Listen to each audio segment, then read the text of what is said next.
বটদ্ৰৱাৰ এখন বিদ্যালয়ত ভয়ংকৰ কাণ্ড বিদ্যালয়ৰ কৰ্তৃপক্ষৰ মইমতালিৰ বাবে উপঙিল পুখুৰীৰ মাছ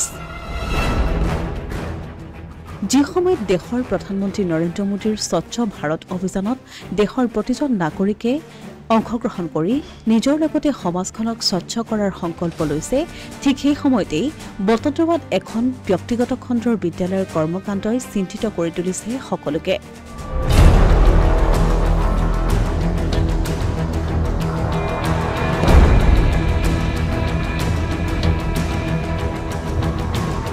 ব্যক্তিগত খণ্ডৰ এই বিদ্যালয়খনৰ নাম ৰামপুৰ চলাপথাৰ জাতীয় বিদ্যালয়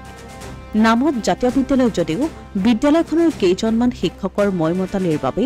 এতিয়া মানৱ সম্পদ গঢ় দিয়া শিক্ষা অনুষ্ঠান হৈ পৰিছে এটা পৰিয়ালৰ বাবে বিপদজনক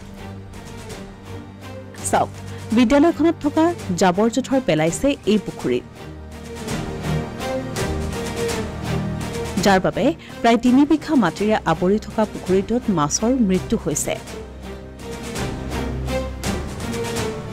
কিন্তু তথাপিও কোনো ভূক্ষেপ নাই বিদ্যালয়ৰ কৰ্তৃপক্ষৰ য'ত ছাত্ৰ ছাত্ৰীক মানৱতাৰ পাঠ দিয়ে সেই শিক্ষা অনুষ্ঠানৰে যদি এনে কাণ্ডজ্ঞানহীন কাণ্ড হয় তেন্তে কি ভৱিষ্যত গঢ় দিব ছাত্ৰ ছাত্ৰীসকলক সেয়া কোৱাৰ হয়তো প্ৰয়োজন নাই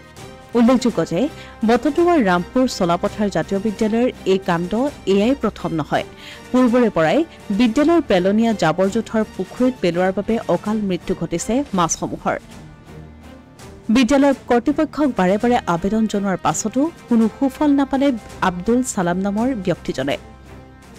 বৰঞ্চ এইবাৰো পুনৰ একে পৰিস্থিতিৰে সন্মুখীন হৈ মূৰে কপালে হাত দি ন্যায় বিচাৰি বটদ্ৰৱা আৰক্ষীৰ কাষ চাপিছে ব্যক্তিজনে মাছ গোটেই পৰা মৰি গৈ আছে প্ৰায় 2-3 লাখ টকাৰ মাছ মৰি গ'ল তাৰপিছত মই মানে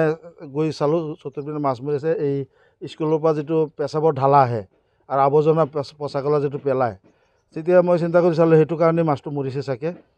এই বুলি মই মানে আমি এওঁলোকক সুধিলোঁ যে মাছটো মোৰ মৰি আছে আৱৰ্জনা পেলাই আছে মোক আৰু বেয়াকৈ কৈ আছে এইবিলাকে মাছ মৰে নেকি এনেকৈ মোক কৈ আছে হে এই অভণ্ডালি কৰি আছে আপুনি কি পাইছে মোক এনেকৈ বুলি মোক কৈ থাকে এইখিনি কথা কোনে কৈছে এইটো নুৰজামাল আনচাৰী ছফিকুল ইছলাম এই দুজন মানুহে মানে এইটো লৈ মানে লাগি থাকে মোৰ লগত যোৱাবাৰো মোৰ মাছ মৰিছে এনেকৈ কৈছোঁ একো একশ্যন নল'লেহে কেইবিঘা পুখুৰী এইটো পুখুৰীটো 3 বিঘা 2 কঠা কিমান টকা মাছ মৃত্যু হৈছে প্ৰায় ধৰি লওক কালি যিটো মৰা দেখিছোঁ প্ৰায় 2 লাখ টকাৰ ওপৰত মাছ মৰিছে কিন্তু আজিও মাছ মৰি আছে পুখুৰীত যিমান মাছ আছে গোটেই মৰি পৰা চেচি হৈ গ'ল এইটো ক'ৰ পৰা আহিছে এইটো স্কুলৰ পৰা যিটো ঢালাটো আহে নাম কি স্কুলৰ ৰামপুৰ চলাপথাৰ আব্দুল সালাম জাতীয় বিদ্যালয় আপুনি আৰক্ষীৰ কাষ চাপিছে নেকি না আৰক্ষী কালি পুলিচ আনি দেখুৱালোঁ তেখেতেও চাই গৈছে কোন থানা বটদ্ৰৱা থানা কি ক'ব এতিয়া